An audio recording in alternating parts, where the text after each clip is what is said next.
Go down. Get somebody. Go down. Get somebody. Go down. Welcome to another Doggone Podcast here in the CEC studios. I'm your host, Mike the Mad Dog. We'd like to thank our sponsors at Griffin House for this episode. And we'd like to introduce our first guest here. He is a sports radio broadcaster, producer, and host of 107.7 The Franchise in Oklahoma. He is Mr. Dave Myrick. How are you, sir? Doing good, Mike. Good to be with you on this Wednesday afternoon. Not exactly a slow sports news week in the state. No, not at all. There's a lot of stuff going on in Oklahoma, which I'm glad I had you on right now so we could talk about that. Let's first talk about the Auburn OU game. I was really expecting maybe more of a shootout, but it was more of a defensive battle. But I got to tell you, it was well worth the wait. I enjoyed that game a lot. I thought it was a great football game. Yeah, Mike, if you're a football purist, it was right up your alley, right? The game on the line of scrimmage was outstanding. Both Auburn and Oklahoma, I think, have two of the better front sevens in the entire country. And it was really interesting to see the matchup, right? Hugh Freeze versus Brent Venables, and that's what that came down to. I never thought, as good as Jackson's been on the ground, as good as Auburn's been on the ground, I never thought they would come in and try to run right at that Oklahoma front. And I said on the radio last week, I wouldn't be surprised if they came out five wide and tried to stretch the field with their very good wide receivers, Cam Coleman among them, Eric Singleton, another one. That's exactly what they did. They attacked the true freshman on the Oklahoma defense, Cortland Guillory playing defensive back all day. He held up against Cam Coleman. Coleman's going to get his, but that was pretty much the entire offense for the Tigers. Coleman is just a special player. He's going to be a top 10 draft pick one of these days, but they did what I think everybody didn't expect, and that was throw the football. Thought Oklahoma adapted very well and for the most part contained Jackson and that Tiger offense enough to win the football game. I know that there were some controversial things that happened, in the second quarter and things like that. But look, when it gets down to it, Oklahoma had to come back to win the game. Auburn had the lead with 6 minutes to go. You get one stop, you win. They couldn't. I tipped my cap to Oklahoma. They dug deep when they had to have it. Yeah, I mean, we talked a lot during the offseason, you and I personally. Brent Venables' seat was heating up and his back was against the wall here. And it seems like he's really come out and done something, and he's cooling off everything. And with the quarterback material, everything looked great. They came out good, and they're just looking better with him just dealing with being the defensive coordinator and the head coach. I think he looks good. What is it about Venables this time that's changing this season? Is it because his back's against the wall, or is it just because he's found his stride being the defensive coordinator as well?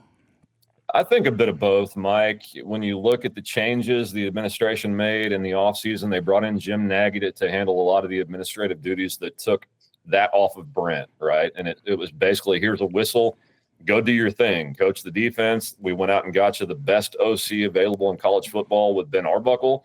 He brought his quarterback. They've got their system. So it was pretty much alleviating everything that Brent had to deal with besides doing his bread and butter, which is coaching the defense. And it looks like a Brent Venables defense. That front seven is one of the best I've ever seen in Norman. I mean, that rotation is disgusting. I think they had 10 sacks on the day against Auburn. So, I mean, that's yielding benefits. And I think it was more a case of, there were a lot of talk last year at the end of the season after the bowl loss to Navy. Do you keep Brent or do you go ahead and make a move?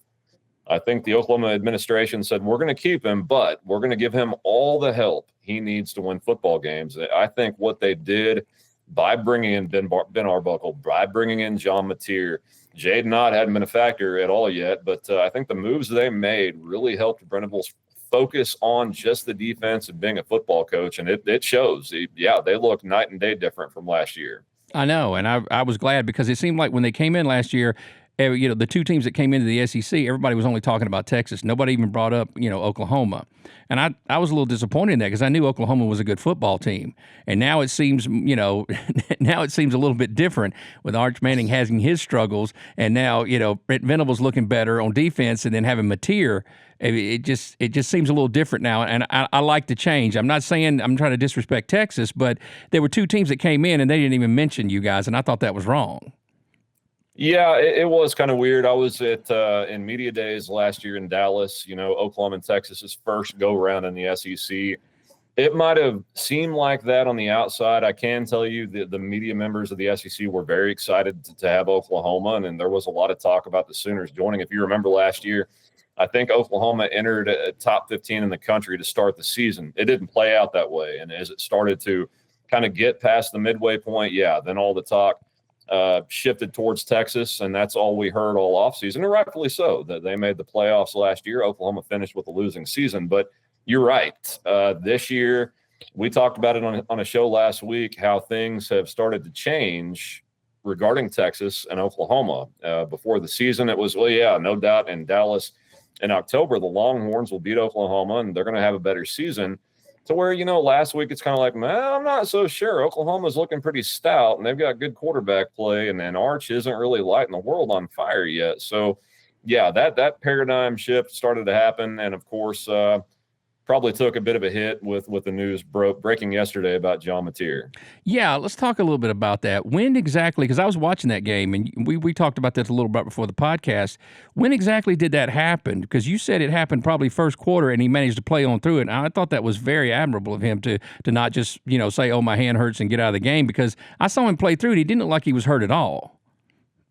Yeah, I mean, you go back to the game-winning touchdown drive in the fourth when they had to have it. He made the best throw of the day, finding Satania deep down the far sideline that they reviewed and initially, said it was incomplete, came back and reversed it. But that was dropping the biscuit in the basket. You can't throw it better than that. And he did it with a broken bone in his hand. Yeah, it happened in the first quarter against Auburn, confirmed. Oklahoma's confirmed that. There's a video out on the play. People think it happened where he on the follow-through hit somebody's helmet. That kind of adds to the confusion, though. You have a lot of OU fans saying, wait a minute, he looked pretty damn good, in 3 quarters against a top 25 team with this broken hand. Yeah. Why now all of a sudden 3 days later does he have to have surgery and pretty much derail the season midway through? But there's no doubt, after the consultation yesterday morning, full trust in the OU medical staff and in the doctors he met with, that this is the best thing for him, both in the short and long term. And the more you find out about the recovery and what bone it is, there's a lot of optimism that he could be back a whole lot sooner than people thought yesterday. Might be as fast as 3 weeks. It just depends how quickly he can rehab from that surgery that happened today.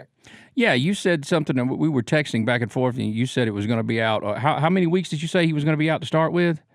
Well, the initial was 3 to 5, but that was optimistic. 6 to 8 is kind of what we heard at first, but now that's starting to shift. And maybe, I'm going to say it would be miraculous if he's back in 3 weeks. That would have him back for OU Texas in the Cotton Bowl.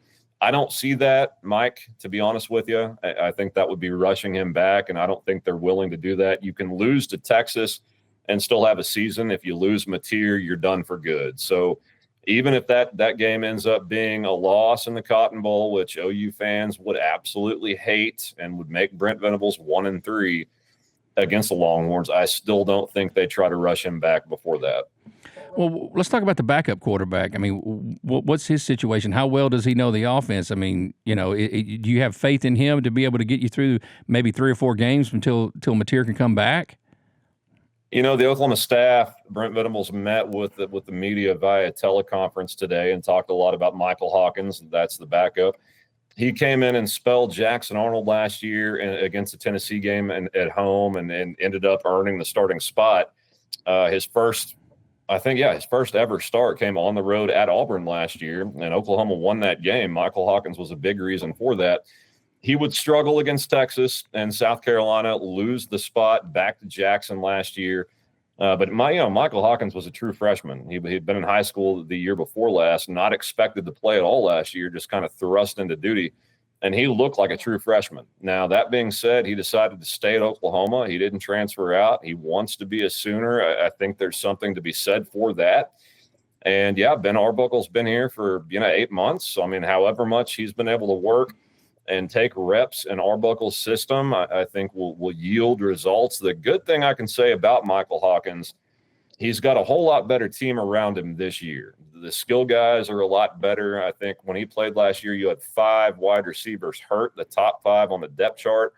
The offensive line is a lot better as far as pass blocking goes. So I think it's going to be more, especially in Ben Arbuckle's offense, get the ball to your playmakers in space and let them do their thing. You don't have to be the hero, especially with this defense that Oklahoma has. Their defense is a national championship caliber D. That's a nasty unit. So, I mean, Hawkins just has to take care of the football, let their playmakers make some plays. I think he can hold serve. I'm not saying he's going to beat Texas, but if he happens to go on the road at South Carolina the next week, that's a winnable game with Michael Hawkins. I mean, it's good to have a guy with experience, and Hawkins does have an SEC road win under his belt. Yeah, that's true. But, I mean, will Mateer be able to be there and maybe mentor him on the sidelines, or is the surgery going to take him out for a while? Because it'd kind of be good to have him over there, talking in his ear and helping him along, especially with a lot of the plays if you get him familiar with the offense. No, I expect John Mateer to be right there every step of the way. That's not just for Michael Hawkins. That's the kind of guy John Mateer is. I know the competitor he is. This has to be killing him. I mean, if there was any alternative, that's also something OU fans can take solace in. If there was any alternative to missing time, this kid would do it. I mean, he would die for this team, and that's why he's become the leader he has for Oklahoma, and that is why he'll be there with Michael Hawkins. He wants to do everything he can to keep helping this team win football games, and mentoring the young quarterback will be at the top of the list. But no, I expect him to be on the field. They're on a bye this week, but next week against Kent State, he'll be right there next to Mike the entire time. Real quick, before we get off this subject, I mean, is this his last season, or does he have another season of eligibility? Technically, he's got another year left. The start he's been off to, a lot of people, that cover and talk about the team, we thought, no way does he come back. 1,200 yards rushing, he's almost 2,000 passing already, and the top Heisman Trophy candidate in college football. So you start talking about those stats and anointing somebody that usually yields to a first-round draft pick. Now, with the injury, who knows? He does have another year. He loves playing college football. He loves Ben Arbuckle. So I don't know where that goes now, but technically, yes, he can come back next season to Oklahoma. Let's talk about your in-state rival, Oklahoma State. Yesterday they absolutely just said goodbye to Mike Gundy. What is it? You said you met Mike Gundy personally. What is it that you think is going to happen with him later on? Is he going to coach anymore, or is he going to absolutely just say bye to the whole sport? I mean, he's been in Oklahoma State forever. Yeah, he is. He is Oklahoma State. Yeah, personified. When you look at him, that is their program. I met Mike a couple times, Big 12 media days in Arlington before Oklahoma made the switch, was able to catch up with him and talk a little bit. He's a great guy. He's an interesting character. He's somebody that outside of football, you just want to hang out with, go fishing, go hunting, whatever. Mike, Mike can do anything he wants. If he wants to go to sports radio, he can do that. If he wants to open up a bar in Oklahoma, he can do that. I don't think the passion for being a head coach, I don't think he's got that anymore. I think a lot of it died, kind of why Nick Saban stepped away. The game's changed. It doesn't resemble what he loved when he played it and the majority of time that he's coached it. So I don't see him going somewhere to be a head coach, going somewhere to run an offense. That might be plausible because he wouldn't be a part of those NIL discussions. He wouldn't be a part of the point. He'd just kind of have his offense and do his thing. You could see that, but a guy like Mike could also end up, at a high school coaching. I could definitely see that because that's the last vestige of where the game is still somewhat pure. The transfers have kind of ruined that in Oklahoma, but I could see that as well. There's no telling. He's a wild card, and it's going to be fascinating to see where he ends up. I hated to see that happen.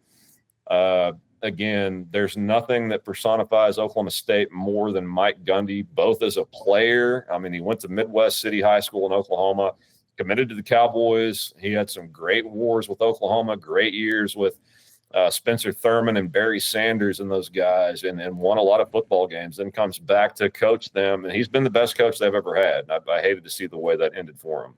Is there any idea who Oklahoma State's going to go with? They any whispers about that? Yeah, I think Meacham's going to take over in the interim and run the team. But as far as long term, I have no idea. That's not in a good spot, Mike. I mean, Mike Gundy loved the university. He loved the program, but he's not leaving it in good hands because he didn't believe in the NIL and transfer portal, kind of like a guy out of Clemson. We know Dabo Swinney. if you don't believe in the things that winning teams are doing, you're going to fall pretty far behind, and then they're going to be well behind the curve for whoever takes over that program. I think so. I mean, like, it's like somebody, DeBoer, who's coming in here, in Alabama, having to fill Nick Saban's shoes. It's hard, especially as long as he's been there. You said he's been there like 18 years. I mean, I want to say 17, 18 years. Yeah. I mean, how are you supposed to come in there and, Oklahoma State fans, I mean, they're not just going to embrace the next person that comes in, and, because they're so used to him. That used to be as long as, like, coaches back in the 80s used to stay with a program. And you've never heard of anybody staying 17, 18 years with a program now. It just doesn't happen. If it doesn't happen in a few years, they cut them loose. Sometimes even after 10 years, they get burnt out, especially with the way NIL is now. Because you have to recruit your own players that are actually on the roster because you don't want them to hit the portal, as well as try to get new players to come in. It's completely different.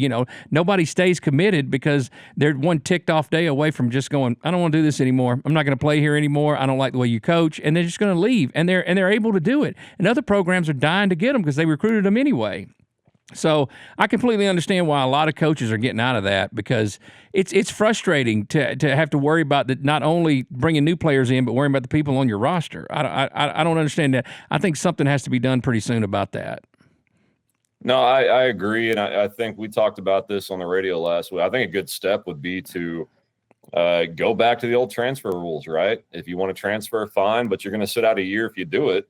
I think that would cause more moments of pause with guys. Like, do I really want to transfer and sit behind somebody for a year, or do I want to stay here and actually work and try to move up the depth chart? Like football used to be, where you'd compete for a spot and not just leave because you weren't getting your way. I think that would be a great first step. I did like seeing them do away with one of the transfer portal windows. That's kind of a good start, I guess. But I think Bob Stoops at Oklahoma, after 18 years, he saw this coming. He kind of shocked the world and stepped away after the 2016 year, a great year where they just beat Auburn in the Sugar Bowl, and he had Lincoln Riley coming back for the second year and a loaded team. And he just in the summertime said, I'm done. I'm walking away. I think he saw this kind of thing coming. And yeah, if you're an old school football guy, if you're a new school football guy, you don't like where it's at. I mean, it's nothing resembling what we all loved about college football, but yeah, it is what it is. We're all still going to turn on the TV on Saturdays in the fall or go to a game and watch it.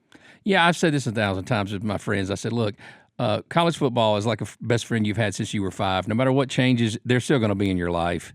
You're still going to be watching it, and as much as it changes, as much as people get upset about it. But the thing is, the new fans come in, and they don't know any different. Like the new fans who are coming in, they think this is the norm, and they think, all of us who talk about, man, it used to when you verbally committed, you got excited. Now you're not excited because they can flip them, and now even when they sign, you're not excited because you're like, he could hit the transfer portal right now. Signing doesn't mean anything anymore. We used to be excited when they signed, but that doesn't mean as much as it did before. No, it's funny. I remember ESPN having signing day specials, right? You get on and watch, and a guy would do it. They don't do that much anymore because what you're talking about, nobody cares. I mean, and the funniest ones I see are, so-and-so dropped his 12 schools for 2027. Who cares? I mean, there are so many things that could happen before 2027. If a guy commits to 2025, I don't care. It means nothing until you see him step on campus. And even then, what you were talking about a second ago, he's one day away. He's one coach getting on his nerves away from being out the door. And that to me is bad for several reasons, Mike. What I talked about, Rodney Anderson played running back at Oklahoma back in like 2017, 18. Talking to him a few weeks ago, he said, when I got to Oklahoma, the running back room was stacked. I mean, you got Samaje Perine, you got Joe Mixon. And if it would have been today, I might have thought about, yikes, I don't want to compete against that. I'm out. But I stayed because I had to. I didn't want to sit out a year. I worked hard. I learned from those guys. And in time, a year later, is one of the best running backs in college football, one of the best at OU in recent memory because he stayed and worked hard. That not only has implications in football, but life. Those are pretty important lessons, not just to run out if you don't want competition, to stick to something you commit to. And they're losing out on all that right now, the way the rules are set up. Well, I'd I'd be a little bad at myself if I didn't bring up the big matchup that we're having this time in Athens coming up against Alabama and Georgia. Now, last season, they jumped on them quick and, in Tuscaloosa, and then they had to come back and then lost it right there at the end. I'm wondering, what are your thoughts on how Kirby should handle it, the second year playing Kalen DeBoer? DeBoer he's innovative offensively. I didn't like the fit when they announced that who was going to take over for Nick Saban, which, again, good luck following somebody like Nick Saban. That's like trying to follow Tom Osborne or Barry Switzer. It very seldom works out. That being said, Alabama still has athletes. They got guys that can play football. Kirby, I think first and foremost, stop the run game of Alabama, make them one-dimensional. I like Georgia's secondary in that matchup. Conversely, I like Georgia to run the football at this Alabama defense. I watched them against Florida State. Didn't put up much resistance against a good offensive line and a good rushing attack. So I think Georgia comes in as the more physical team, which is usually the case with Kirby Smart. And I think they kind of bully Alabama. That is not what we've seen, on the line of scrimmage the last couple of years. So I like Georgia to win the game. I think they'll put up a bunch of rushing yards and shut down Alabama enough. And yeah, go Dogs. Well, I'm very glad to hear you say that, but I think the quarterback play of Gunnar Stockton, we were talking last podcast we were on, he literally grew up during that Tennessee game, being on the road, hostile environment, having to, bring it together, and they let that crowd stay in it all the way to the end, and it didn't faze him. The offensive line didn't false start. And I think, Kirby's got a good home game winning streak, and I hope he keeps that up, this Saturday, because they're going to come to town, and, they're going to, it's going to be a big matchup because everybody always says that Alabama, for some reason, Kirby can't get past it mentally. He can't beat them. It's always that tale. But I think he's going to, now that he's seen what Kalen DeBoer, how he coaches and what it's all about, I think he'll make the necessary adjustments. And I think he's had this game circled for quite some time. Yeah, they said that back when Nick Saban was there. This ain't that. I could see why there might be some type of mental block when you're going against your former boss, but no, that's out the window now. I like Gunnar Stockton. Cracks me up at Georgia quarterbacks. They recruit all these five-star guys, highly touted guys. They never play. It's always some guy that looks like he should be selling insurance down the road. Gunnar Stockton fits right in there. Stetson Bennett fits right in there. And yet, that's what if I saw him in a grocery store, I would think that he's an insurance adjuster. There's no way this guy is like an awesome college football player. Yet, what they do is put up awesome numbers and win national championships and huge games for Georgia. That's what I see with Gunnar Stockton. Just another guy that doesn't make mistakes, doesn't get rattled. He puts the ball where it needs to be, when it needs to be there, when the game's on the line. They've got another quarterback, just like, the Jake Fromm that beat Oklahoma in the Rose Bowl is another great example. Not a great athlete, not a great arm, but just a winner. And I think those three fall in line. So, I like Gunnar Stockton as well, and I like Georgia to win. I'd say probably 10 points or more by double digits. Yeah, I hope they don't get another shootout, and it's not as close as it is with Tennessee the next season, it was last week. But I really like the backup quarterback too. And we were talking about what happened to Mateer, and Gunnar takes off and he takes chances and he takes hits. And and it's one of those things. Whenever he runs with the ball, all Georgia fans are holding their breath, going, "No, let's slide." Everybody's doing the same thing. And then sometimes he takes hits and he gets right back up. But if he goes down, they've got a pretty good backup in Brian Puglisi. I've seen him throw. He's got like a rocket for an arm. He's not the runner that Gunnar is, but he delivers in the pocket, and he's very good. I don't necessarily want to see him play this year because Gunnar goes down, but I feel a little better than having some unknown in there that you don't know, because there was a battle there during the offseason. Everybody was talking about that. Everybody was like, Puglisi might start, Gunnar might start. And Gunnar wound up winning because he had a little bit more experience with Mike Bobo, but I feel pretty confident that, the more they play on, that, Puglisi's going to be good. And if, Gunnar does go down, I hope not, I feel pretty good about Ryan Puglisi coming in there. Backup quarterbacks are more important than people think. Oh, it's a luxury nowadays. Especially nowadays because of what we're talking about. You get somebody that's in a room with a good quarterback ahead of them, they're not going to want to stay and be a backup when they can transfer somebody. Anywhere else, you pick Troy, I don't know, Southern Georgia, whatever. As long as they're going to start, they're out the door. So, having a backup now that not only has experience but is talented, that is an absolute luxury. And I think teams are starting to realize that. I think, the NIL dollar is starting to go a little bit more and more to making sure you got that backup on your roster. Because if you don't, you're in a world of hurt. I mean, Oklahoma without John Mateer, without Michael Hawkins, be kind of rough this week as we look forward. And same thing for Georgia without Puglisi. So I mean, it's an absolute luxury to have nowadays in college football. Well, another SEC matchup, you got LSU and Ole Miss. Now, Ole Miss is actually, you think Ole Miss might be able to pull it off? Because, sometimes that's a big rivalry game. And I think Lane Kiffin has actually got that team going, rocking pretty good. They've got one of the better backup quarterbacks in the league. So I lean either way on this game. I don't. I've got LSU winning. You got LSU win. You think LSU is going to win, come out on top? Is it going to be easy or is it going to be, difficult? I think it'll be a tough game. I like Nussmeier. He's been there, done it. I mean, no environment is going to mess with him. No defensive scheme is going to throw him off. And Lane Kiffin, I'm not sold on the guy. I'm sorry. He went to USC, was terrible, got fired. He went to Tennessee, was terrible, got fired. At Ole Miss, he's been okay. I've never understood the fascination with Kiffin. As soon as you think he's got it going right, something happens, then they drop a game.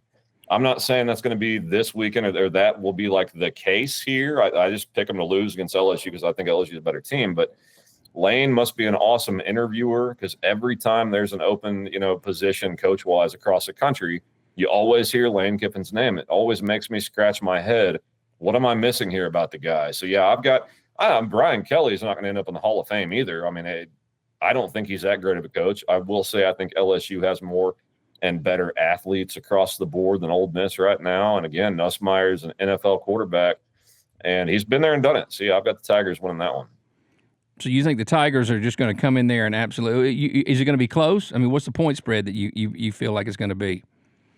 I'd put it I think it's going to be close. I can kind of see maybe a late touchdown pulling away for LSU. I think maybe 27-24 Tigers. Oh, really? Well, that'll be pretty good. They also Penn State and Penn State and Oregon. Like that's gonna be a Big Ten matchup. That everybody's waiting on that one. This weekend it's a glorious day of college football. I've got Oregon, Dan Lanning.